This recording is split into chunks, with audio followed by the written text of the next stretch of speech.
আল্লাহুল্লাযী আরসালার রিয়াহা ফাতুসিরু সাহাবা,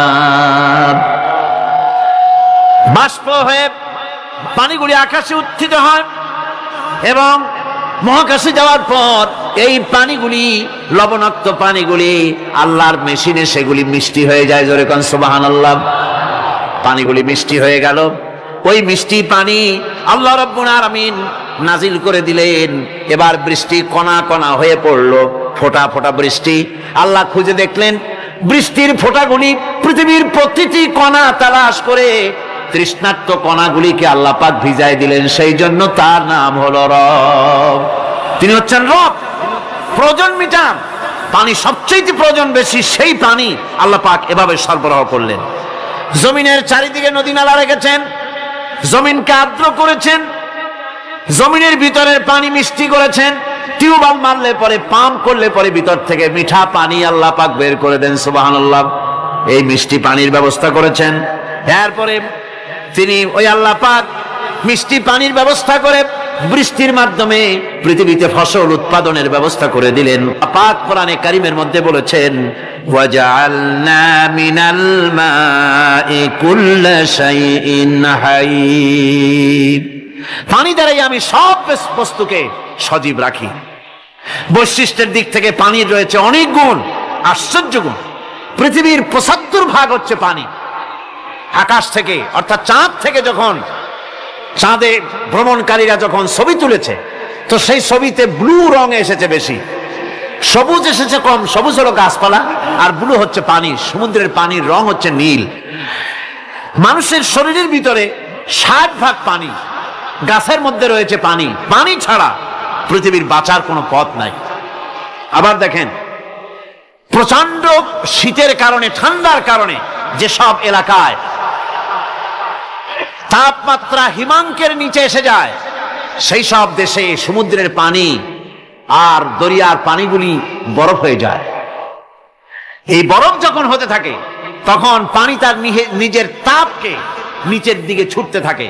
উপরের তাপ বরফ হয়ে যায় ঠান্ডা, আর নিচে তাপ বিচ্ছুরিত করে দিয়ে পানির ভিতরে যত জলজ প্রাণী আছে আর উদ্ভিদ আছে, সবগুলিকে বাঁচায় রাখার ব্যবস্থা আল্লাহ রাব্বুল আলামিন এভাবে করে থাকে। এবার আল্লাহ রাব্বুল আলামিন বলছেন, এই পানি ছাড়া মানুষ বাঁচে না, প্রাণী বাঁচে না। পানি এমন এক জিনিস, এমন এক নিয়ামত আমি দান করলাম। আল্লাহ পাক বলেন, কুল আরাআইতুম ইন আসবাহা মাউকুম গাওরান ফামান ইয়াতিকুম বিমাইন মাইন। বলো দেখি, সবে শুকাইয়া যদি যায় এই জমিনের পানি, তাহলে হেথায় তটনির ধারা কে দিবে সবারে আনি। এই পৃথিবীর নদী নালা, খাল বিল, জমিনের আভ্যন্তরীণ দিকে পানিগুলি যদি আমি আল্লাহ রাব্বুল আলামিন শুকায় দেই, তাহলে আমি আল্লাহ ছাড়া এমন কে আছে যে নতুন করে আবার পানির আমদানি করে দিতে পারে? আছে কেউ? আজ পানির শূন্যতা আমাদের দেশে দেখা যাচ্ছে। পানি আস্তে আস্তে কমে যাচ্ছে, আস্তে আস্তে পানি শেষ হয়ে যাচ্ছে। কি কারণে শেষ হচ্ছে এবং কি হলে পানি পাওয়া যাবে পরে বলা যাবে ইনশাআল্লাহ। তো জীবন ধারণের জন্য যেমন পানির প্রয়োজন, জীবন ধারণের জন্য তেমন বাতাসেরও প্রয়োজন। পানি ছাড়া তো কিছু সময় চলতে পারে, পানি এবং খাদ্য ছাড়া কিছু সময় চলতে পারে, কিন্তু বাতাস ছাড়া তো এক মুহূর্ত চলে না। ঠিক কিনা? বুঝেন কিনা কথা? বাতাস ছাড়া এক মুহূর্ত চলতে পারে না। অথচ আল্লাহ রাব্বুল আলামিন এই বাতাস দিয়ে গোটা আকাশকে, শূন্য জায়গাগুলি বাতাস দিয়ে ভরে রেখেছেন, যাতে করে কারো বাতাসের কোনো অসুবিধা না হয়, শ্বাস করতে কোনো কষ্ট না হয়। প্রাণী জগৎকে বাতাস দিয়ে বাঁচিয়ে রাখার জন্য আল্লাহ পাক মহাশূন্যকে এভাবে সব এলাকা বাতাস দিয়ে ভরে রেখেছেন। এই জন্য তার নাম হচ্ছে রব। এটাই হচ্ছে রুবুবিয়তের নমুনা। আমার ভাইয়েরা, আল্লাহ রাব্বুল আলামিন পানি দিলেন, বাতাস দিলেন, খাদ্যের ব্যবস্থা করে দিলেন। শস্য শ্যামল এলাকায় আল্লাহ পাক সব জায়গাগুলিতে শস্য শ্যামল হোক অথবা উষর ধূসর মরুভূমি হোক, সারা পৃথিবী জুড়ে আল্লাহ রাব্বুল আলামিন খাবারের দস্তরখান বিছায় রেখেছেন। ওয়ামা মিন দাব্বাতিন ফিল আরদি ইল্লা আলাল্লাহি রিজকুহা।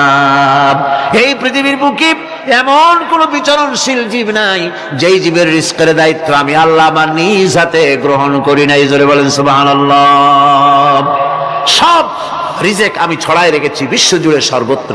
আল্লাহ পাক বলছেন ফালইয়ানজুরিল ইনসানু ইলা তাআমিহি আন্না সাবাবনাল মা'a সাব্বা সুম্মা শাকাকনাল আরদা শাক্কা ফাআমবাতনা ফিহা হাব্বা।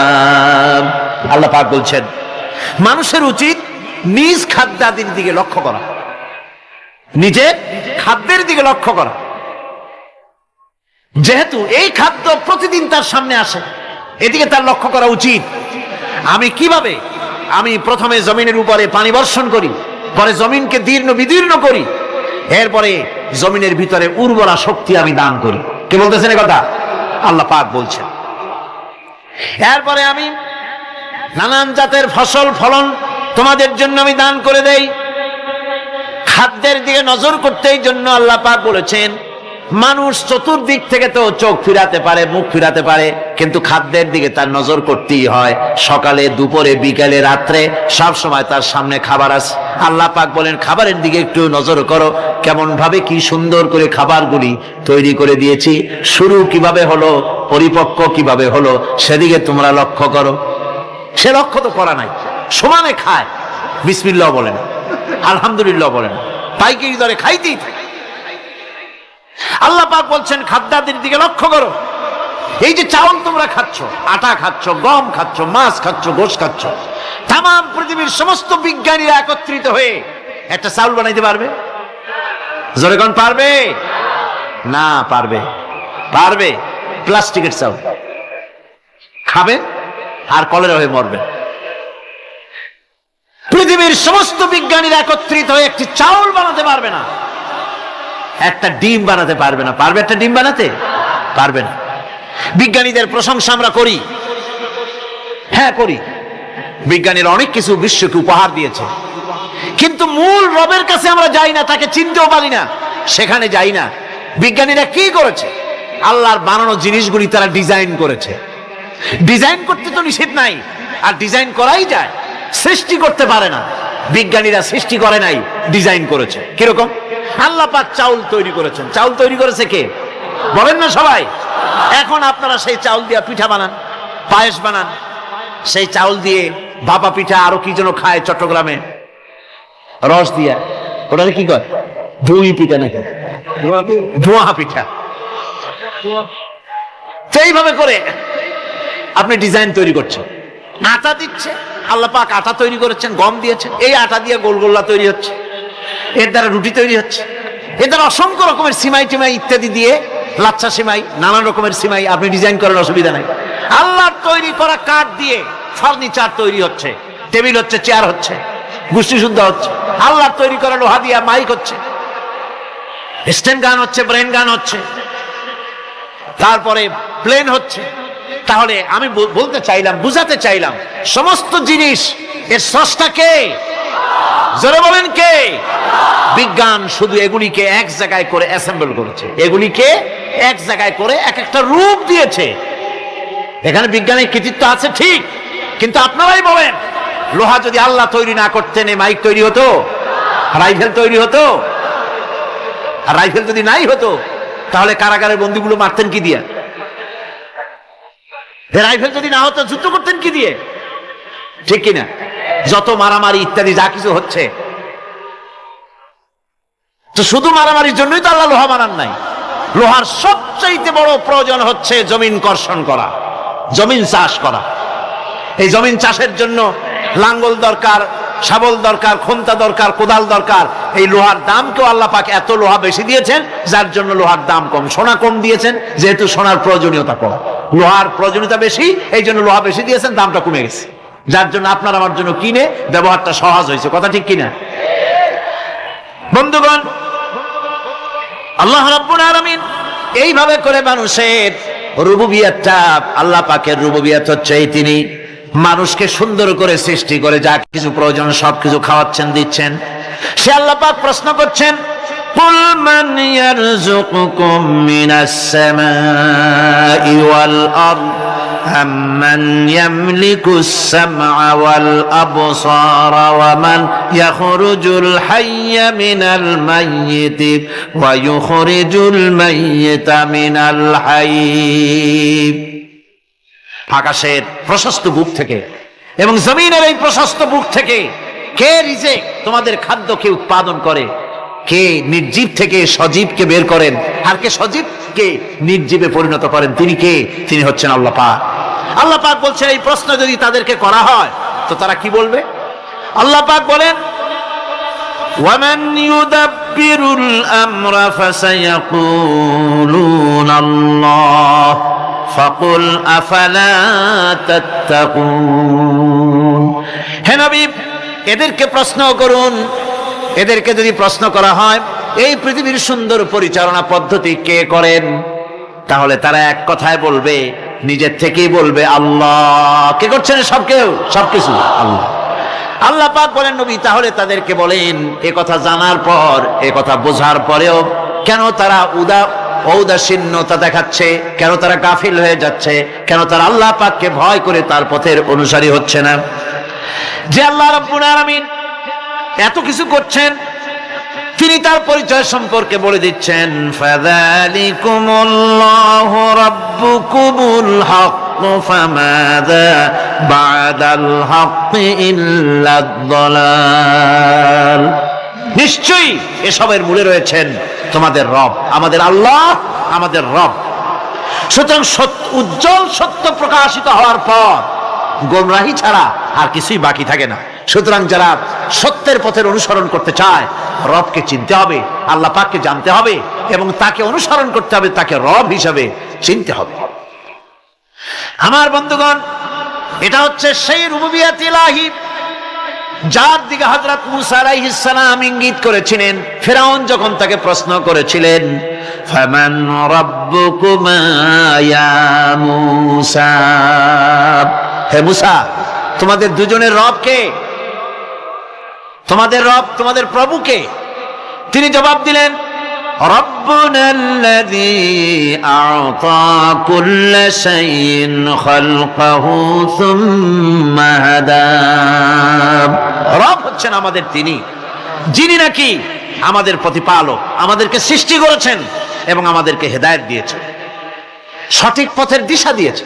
এখানে হেদায়েত হচ্ছে, এখানে হেদায়েত শব্দের অর্থ হচ্ছে সৃষ্টি শুধু করেন নাই, তাকে চলা, তার খাদ্য অনুসন্ধানে, তাকে বেঁচে থাকার সবকিছুর উপকরণ, এর কমন সেন্স, এর সাধারণ জ্ঞান আল্লাহ পাক তার সাথে দিয়েছেন। তিনি হচ্ছে রব। আচ্ছা, একটা দৃষ্টান্ত দেই। এই হেদায়েতটা কি? এই হেদায়েতটা হচ্ছে, আপনাদের বাড়িতে যদি কারো বিড়াল থাকে, বিড়াল, বিড়াল বোঝেন তো না? কি বলে বিড়াল? বিলাই নাকি বলে? বিড়াল। এই বিড়াল যদি আপনাদের কারো বাড়িতে থাকে, তো বিড়ালের প্রসবকালীন অবস্থা দেখবেন, বিড়ালের প্রসব হবে, বাচ্চা দেবে। বিড়াল তখন ঘরের মধ্যে পেরেশান হয়ে ঘুরতে থাকে, একটা নিরাপদ জায়গা খোঁজে, একটা নিরাপদ জায়গা খোঁজে। প্রসব করার 2-3 দিন আগের থেকে খুঁজতে থাকে তার জন্য নিরাপদ জায়গা কোনটা। এরপরে খুঁজতে খুঁজতে প্রসবের দিন সে সত্যিকারের ঘরের মধ্যে সবচেয়ে কোনা কানা জায়গা যেটা, সেই রকমের একটা নিরাপদ জায়গা সে বেছে নিল। এরপরে বাচ্চা হলো। বাচ্চা হওয়ার পর এই বাচ্চার উপরে কেউ যেন আক্রমণ না করে, শত্রু যেন তার জায়গাটিতে না আসে, এই জন্য বাচ্চাটার তো হাত দিয়ে মায়ের মতো কোলে নিতে পারে না, সে আস্তে করে ঘাটটা কামড়ায় ধরে যাতে করে বাচ্চা ব্যথা না পায়। ওইভাবে করে ঘাট কামড়ায় ধরে আজকে এই সিঁড়ির নিচে, কালকে ওই খাটের নিচে, পরশুদিন এই আলমারির কোনায়, এইভাবে বাচ্চাগুলি সরায় সরায় রেখে বাচ্চাকে প্রতিপালন করে। এই বিড়াল হেদায়েত দিলটা কে? যিনি দিলেন তার নাম রব। তিনি হচ্ছেন রব্বুল আলামিন। সন্তান প্রতিপালনের ব্যবস্থা শুধু দুনিয়ার মানুষকেই দেন নাই, প্রাণী জগৎকেও দিয়েছেন। সুবহানাল্লাহ। বলেন বলেন, মুরগির বাচ্চা হলো, ডিমের থেকে বাচ্চা বেরোলো, এই বাচ্চাগুলি হয়েছে গতকাল। আজকে বাচ্চাগুলি আদার খাচ্ছে মায়ের সাথে, হঠাৎ করে একটা চিল এলো আর ওর মা একটা সিগন্যাল মারলো, সাথে সাথে বাচ্চাগুলি দৌড়াইয়া এমন পলান দিল, আপনি তো ভালো একাদশীর বাপেও তালাশ করে পাবেন যে মুরগির বাচ্চা পলাইল কই। এখন ওই বাচ্চাটিকে এই সিগন্যাল সম্পর্কে কে অবহিত করলো যে এইরকম একটা আওয়াজ শুনলে এটা ভীতির আওয়াজ, এটা সাইরেন, এটা বিপদ সংকেত, এটা ডেঞ্জার সিগন্যাল, এটা শুনলে দেখলে তাড়াতাড়ি করে আত্মগোপন করবা। কেটে গেল আল্লাহ পাক শিখাইছেন। এখন এক শ্রেণীর বুদ্ধিজীবী তারা আবার উল্টা কথা কয়। তারা বলে কি? তারা বলে যে মুরগি বাচ্চা, এই বাচ্চা যে দৌড় মারলো, এখানে আল্লাহ এইসব কিছু নাই, নাউযুবিল্লাহি মিন যালিক। তো এখানে কি আছে? কয় যে এখানে বিষয়টা হলো এই যে এই মুরগি আর মোরগ, ওর বাপ মা, এই দুজনের মধ্যে আছে সিলের ভয়, আছে শিয়ালের ভয়। ওই ভয় ওদের মধ্যে ছিল, এই মা বাপের ক্রসের মাধ্যমে বাচ্চা আসছে, কাজী ওই ভয়, বাপের যদি কোনো রোগ থাকে, মায়ের রোগ থাকে, তো এগুলি তো বাচ্চার মধ্যেও ঢোকে। তো ভয় হোক, সুখ হোক, দুঃখ হোক, এই অনুভূতি স্বাভাবিক প্রক্রিয়ার মাধ্যমে বাচ্চার মধ্যে ঢুকছে, আর সিল দেখে আওয়াজ শুনে সে আত্মগোপন করেছে। এইটা আমি পড়িয়া আমি আমার আলোচনা এক জায়গায় বললাম বুদ্ধিজীবীদের উদ্দেশ্যে, যদি সত্যিই তাই হয়, মোরগ আর মুরগি মা বাবার মধ্যেই ভয় আছে বলে বাচ্চার মধ্যেই ভয় ঢুকছে, সেই জন্য সে আত্মগোপন করছে, তাহলে আবার মানুষের ব্যাপারে কথাটা আনি। মানুষেরা সাপের ভয় করে না মহব্বত করে? কথার জবাব দিলে না, যখন তখন মনে হয় আপনারা সাপ বুঝি ভালোবাসেন। সাপ আমরা সকলেই ভয় পাই, মায়ও ভয় পায়, বাবাও ভয় পায়। এই মায়ের গর্ভে সন্তান এসছে, সন্তানের বয়স 2 বছর 2.5 বছর, ঘরের মধ্যে কেউ ছিল না, ঘরের মধ্যে একটা সাপ আসছে, একটা সুন্দর সাপ, দেখতে সুন্দর, কিন্তু সে সাপে কামড়ালে মানুষ মরে যায়। ওই সাপটা মাথা উঁচু করে ফনা ধরেছে। এই বাচ্চাটা কি সাপ দেখে দৌড় মারবে, না বাচ্চাটা ওই সাপটাকে ধরার জন্য সে এগিয়ে যাবে? কোনটা করবে? এগিয়ে যাবে। তাহলে মা বাপের ভয়, তাদের মা বাপের রক্তের মধ্যে, শিরার মধ্যে সব জায়গায় সাপের ভয়, তার মাধ্যমে বাচ্চা হিসাবে বাচ্চার মধ্যে সাপের মহব্বত হইল, কারণ ভয় হইল না কেন বাচ্চা অবস্থা। সুবহানাল্লাহ। আমার বন্ধুগণ, মুরগির বাচ্চাকে হেফাজত করার জন্য বুদ্ধিমান প্রাণী মানুষ তার কাছে নাই বলে আল্লাহ রাব্বুল আলামিন তারে বাচ্চা অবস্থা থেকে বোঝার তৌফিক দিয়েছেন কোনটা ভয়ের আওয়াজ, কোনটা হলো বিপদের আওয়াজ। মানব সন্তানের প্রতিপালন করার জন্য তার মার বাবা আছে বলে ওই রকম করে পশুদের মতো আল্লাহ বানান নাই, তাকে হেফাজত করার জন্য মা বাপ আছে বলে এই দায়িত্ব আল্লাহ পাক মা বাপের উপরে ছেড়ে দিয়েছেন। মা বাপ তাকে হেফাজত করে। রুবুবিয়তের প্রতিপালন, হেদায়েতের এই প্রতিপালন আল্লাহ পাক মানুষকে এভাবে করে তাদেরকে হেদায়েত দিয়েছেন, তার পথের চলার দিশা দিয়েছেন। পিঁপড়ার খাদ্য সংগ্রহের ব্যাপারটা দেখেন, পিঁপড়ার আছে দারুণ ঘ্রাণ শক্তি। কোথায় খাবা? 5 তলায় আপনি মিষ্টি খাচ্ছেন, রসগোল্লা থুয়ে দেন, তারপরে দেখেন কোন জায়গায় দিয়ে পিঁপড়া এসে জমের খাওয়া খায়, ঠিক কিনা? দেখেন তার কত তীব্র ঘ্রাণ শক্তি, সেখানে চলে যাচ্ছে। তাকে হেদায়েত দেওয়া হয়েছে, তাকে ঘ্রাণ শক্তি দেওয়া হয়েছে। চিল, শকুন, ঈগল কোথায় থাকে বুঝেন না? মহাশূন্যে 3 থেকে 3.5 মাইল উপরে শকুন, বাজ, ঈগল উঠতে থাকে। খাবে কি? ওখানে তো তার খাবার ছড়ানো নেই।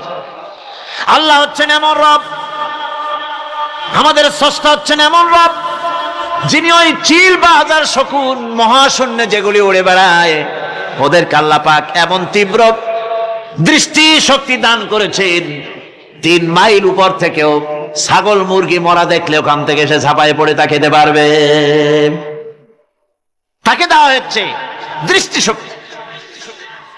এরকম করে যার যা প্রয়োজন, সমস্ত প্রয়োজনগুলি আল্লাহ মিটাচ্ছেন। এরই নাম হচ্ছে রুবুবিয়তে ইলাহি। এটাই হচ্ছে আল্লাহ পাক রব, এটা তার অসংখ্য প্রমাণ। সেই জন্য আল্লাহ পাক বলেন আলহামদুলিল্লাহি রাব্বিল আলামিন। পড়েন সবাই, আলহামদুলিল্লাহি রাব্বিল আলামিন। সমস্ত প্রশংসা হচ্ছে আল্লাহ পাকের জন্য। কোন আল্লাহ? প্রথমে তো আল্লাহ বললাম, তারপর বললাম রব, এখন বলা হচ্ছে কোন রব? যিনি আলামিন, রব্বিল আলামিন, যিনি সমস্ত জাহানের রব। তাহলে বোঝা যাচ্ছে রব, জগৎ একটা না। জগৎ, কথা বুঝতেছেন আমার? জগৎ একটা নয়, অসংখ্য জগৎ আছে, বহুমাত্রিক। জগতের কথা এখানে আল্লাহ পাক বলছেন। আমি এই জন্য বলি যে কোরআন হচ্ছে বিজ্ঞানের উৎস।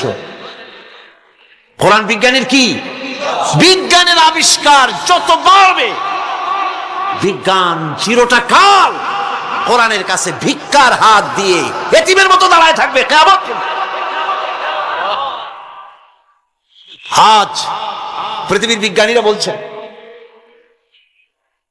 জগৎ সম্পর্কে, আমরা মনে করছি পৃথিবীটাকে, আমাদের কাছে জগৎ দুইটা। কয়টা জগৎ?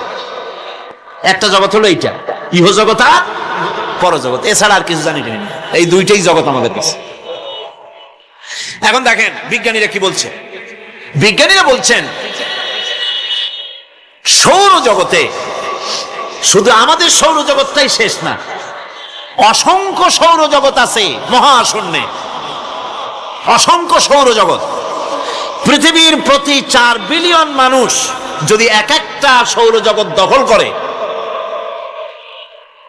তাতেও সৌরজগৎ শেষ হবে না। আরো সহস্র সহস্র বিলিয়ন বিলিয়ন সৌরজগৎ আরো ফাঁকা পড়ে থাকবে। এত সৌরজগৎ আল্লাহ সৃষ্টি করেছেন। এই মহাশূন্যে বহুমাত্রিক জগতের কথা আল্লাহ পাক এখানে বলেছেন। এই পৃথিবী একটা জগৎ, এই মাটির তলে আছে আর এক জগৎ, সমুদ্রের ভিতরে আছে পানির তলার আর এক জগৎ। আর মহাশূন্য যে কি তা আপনার মাথায় শূন্য হয়ে যাবে চিন্তা করতে করতে। এই জন্য বিজ্ঞানীরা, বড় বড় বিজ্ঞানী, এরা কিন্তু নাস্তিক হয় না। বর্তমান বিজ্ঞানীরা চিন্তা করে গবেষণা করে খেই হারিয়ে ফেলছে মহাশূন্যকে দেখে। যেখানে আছে গ্যালাক্সি, যেখানে আছে মিল্কি ওয়ে, যেখানে রয়েছে অসংখ্য তারকা,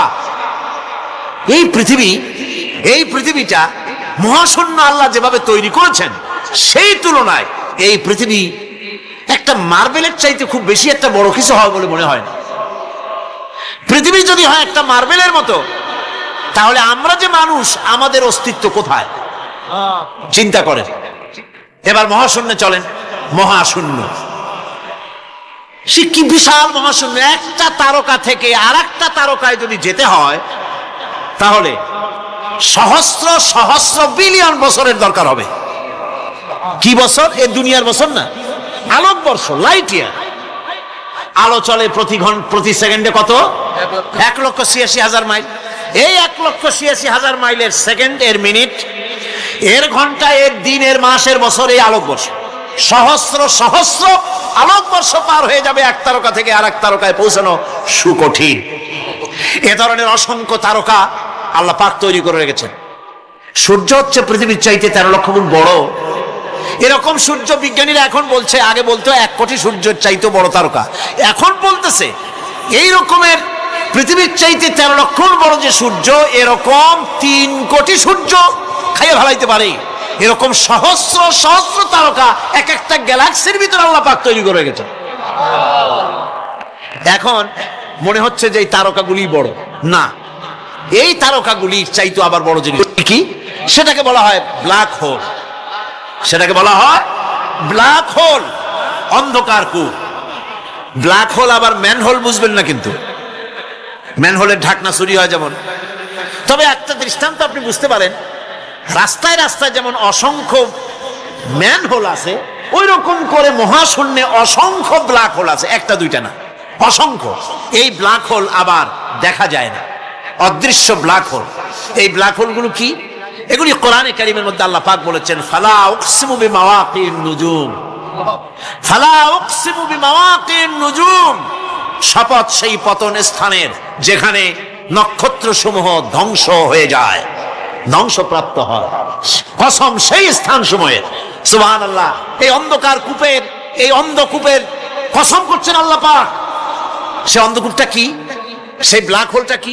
সেই ব্ল্যাক হোল হচ্ছে ওই যে তারকার কথা বললাম, যে সূর্য খাইতে পারে, 3 কোটি সূর্য খাইতে পারে, এই রকমের তারকাগুলি ঘুরতে ঘুরতে কোনো এক কারণে যখন সে ব্ল্যাক হোলের রেঞ্জের মধ্যে এসে যায়, তখন ব্ল্যাক হোল ওকে এমন ভাবে চুষে হজম করে ফেলে, যেমন বাচ্চা চকলেট চুষে খাইয়া ফেলায়, এইরকম ব্ল্যাক হোলগুলি অত বড় তারকাগুলি খাইয়া চুষা শেষ করে ফেলে দেয়। সুবহানাল্লাহি বিহামদিহি। বিজ্ঞানীরা বলেছেন, আমাদের এই পৃথিবীটা আল্লাহ না করুন কখনো আমাদের এই পৃথিবীটা যদি কোনো ব্ল্যাক হোলের আওতায় পড়ে, ওর রেঞ্জে আসে, তাহলে মাত্র 2 সেন্টিমিটারের মধ্যে পৃথিবীটা তার ঘনত্ব লাভ করে ব্ল্যাক হোলের মধ্যে অদৃশ্য হয়ে যাবে, হারায় যাবে, অস্তিত্ব থাকবে না। আল্লাহ পাক, আশ্চর্য লাগে আমার, বিজ্ঞানের বইপত্র যখন পড়ি আমার কাছে আশ্চর্য লাগে, 1400 বছর আগে নবী কোন বিজ্ঞানাগারে পড়াশোনা করেন নাই, কোন সায়েন্স নিয়ে রিসার্চ করেন নাই, সেই নবীর মুখ থেকে এমন বিজ্ঞানময় কোরআন আল্লাহ বের করালেন যে আজকের পৃথিবীর মডার্ন যুগের বিজ্ঞানীরা কোরআনের কাছে এতিম হয়ে দাঁড়ায় আছে। পৃথিবীর কোন বিজ্ঞানী বলতে পারবে না যে কোরআনে কারিমের অমুক আয়াতটা আনসাইন্টিফিক, এটা হাদিস আমাদের বিজ্ঞানের সাথে মিল খায় না, এমন কথা বলতে পারবে না। বরং কোরআন সার্টিফাই করবে তোমার এই বক্তব্য, তোমার এই থিওরি মোস্ট আনসাইন্টিফিক। কোরআন বলবে, ওরা বলতে পারবে না যে আয়াতটা আনসাইন্টিফিক। সুতরাং কোরআন হচ্ছে মহান বিজ্ঞানময়, কোরআন হচ্ছে আল্লাহ পাকের দেওয়া এক মহান বিধান, যে কোরআনের কারণে আল্লাহ পাক আমাদেরকে হেদায়েত দান করেছেন। সুতরাং এই কোরআন হচ্ছে, কোরআনের মধ্যে যা আছে, গোটা কোরআনে যা আছে সব সূরা ফাতিহায় আছে। সুবহানাল্লাহি ওয়া বিহামদিহি। আল্লাহ পাক বলছেন আলহামদুলিল্লাহি রাব্বিল আলামিন। মুহাব্বতের সাথে পড়েন সবাই, আলহামদুলিল্লাহি রাব্বিল আলামিন। সমস্ত প্রশংসা, যাবতীয় প্রশংসা সে আল্লাহ পাকের, যিনি তামাম জাহানের পালনেওয়ালা রব। হযরত জিবরাইল বলেন, হুজুর কোরআন তো নাজিল তামাম হয়ে গিয়েছে, এবার আপনি পুরা কোরআন পড়ে আমারে শোনান। হযরত রাসূল পুরাটা পড়ে 30 পারা পড়ে শোনায় দিলেন, জিবরাইল শুনলেন। এবার জিবরাইল বলেন, হুজুর আমি তেলাওয়াত করতেছি, আপনি শোনেন। হযরত জিবরাইল 30 পারা পড়লেন, হুজুর শুনলেন। আবার হযরত জিবরাইল বলেন, হুজুর এবার আবার আপনি পড়েন। হুজুর পড়লেন, জিবরাইল শুনলেন, আবার জিবরাইল পড়লেন, হুজুর শুনলেন। তার মানে হলো হুজুর যে বছর ইন্তেকাল করলেন, ওই বছরের রমজান মোবারকে হযরত জিবরাইল 2 বার পড়েছেন, হুজুর শুনেছেন, আর হুজুর 2 বার পড়েছেন, জিবরাইল শুনেছেন, যাতে করে একটা জের জবর, একটা আয়াত, একটা সেমিকোলন যেন বাদ না পড়ে যায়। কোরআনে কারীম মুখস্থ করার জন্য আল্লাহ রাব্বুল আলামিন এটাকে স্থায়ী করার জন্য বাধ্যতামূলক করেছেন, নামাজের ভিতরে তেলাওয়াত করতে হবে। মানুষ নামাজের মধ্যে তেলাওয়াত করে, সওয়াবের জন্য সকালে পড়ে, বিকালে পড়ে, অর্থ সহকারে বুঝে পড়ে, রাত্রে পড়ে, দিনে পড়ে। পৃথিবীতে এমন একটা মুহূর্ত নাই যখন কোরআনে কারীম তেলাওয়াত হয় না। জোরে কোন সুবহানাল্লাহ। মানুষ এটাকে তেলাওয়াত করতেছে, মুখস্থ করতেছে। এই কোরআন শরীফের ভিতরে রয়েছে সব কিছু। এর মধ্যে রয়েছে ইতিহাস, এর মধ্যে আছে বিজ্ঞান, এর ভিতরে রয়েছে দর্শন, ভূতত্ত্ব, উদ্ভিদতত্ত্ব, নৃতত্ত্ব, খতত্ত্ব, জ্যোতির্বিজ্ঞান। এর ভিতরে রয়েছে মানুষের পারিবারিক নীতি, সামাজিক নীতি, চুক্তি নীতি, বন্ধি নীতি, যুদ্ধ নীতি, মানুষের যা প্রয়োজন সব কিছু এ কোরআনে কারীমের মধ্যে আল্লাহ পাক সন্নিবেশিত করে দিয়েছেন। জোরে কোন সুবহানাল্লাহি ওয়া বিহামদিহি। আমার ভাইয়েরা, কোরআন এর পরিচয়ের কথা বলতেছিলাম। আল্লাহ পাক কি কোরআন আমাদের শিখালেন, কোন কোরআন আমাদের শিখিয়েছেন, সেই কোরআনের পরিচিতি আপনাদের সামনে আমি তুলে ধরতেছি। আমি নিজে না, এবার কোরআন তার পরিচয় নিজেই দেবে। কেউ যদি কোরআনের কাছে জিজ্ঞাসা করে, কোরআন তুমি কোথা থেকে নাজিল হয়েছ, কে তোমাকে নাজিল করেছে, এই প্রশ্ন যদি কেউ কোরআনের কাছে করে, কোরআন নিজেই তার জবাব দিতে পারে কিনা? কোরআন নিজেই বলে, তানজিলাম মিম্মান খালাকাল আরদা ওয়াস সামাওয়াতিল উলা। এ কোরআন নাজিল করেছেন তিনি, যিনি ওই সুউচ্চ আকাশ আর জমিনকে যিনি সৃষ্টি করেছেন, সেই আল্লাহ আমারে নাজিল করেছেন। কোরআনের কাছে কেউ যদি প্রশ্ন করে, ও কোরআন এই পৃথিবীতে নাজিল হওয়ার আগে তুমি কোথায় ছিলে, কেউ যদি প্রশ্ন করে, কোরআনে কারীম নিজে নিজের পরিচয় শোনায়, আমি কোথায় ছিলাম শোনো। বাল হুয়া কুরআনুম মাজিদুন ফি লাউহিম মাহফুজ। বরং এই কিতাব অতীব মর্যাদা সম্পন্ন, সুরক্ষিত ফলকে লিপিবদ্ধ ছিল, আমি ছিলাম লোহে মাহফুজে, সেখান থেকে এসেছি। যদি কেউ প্রশ্ন করে, কোরআন কি, কোরআন তুমি কার উপরে অবতীর্ণ হয়েছ, জবাব কোরআন নিজেই দেয়, ওয়া আমিনু বিমা নুজিলা আলা মুহাম্মাদ ওয়া হুয়াল হক মির রাব্বিহিম, ঈমান আনো সেই জিনিসের উপরে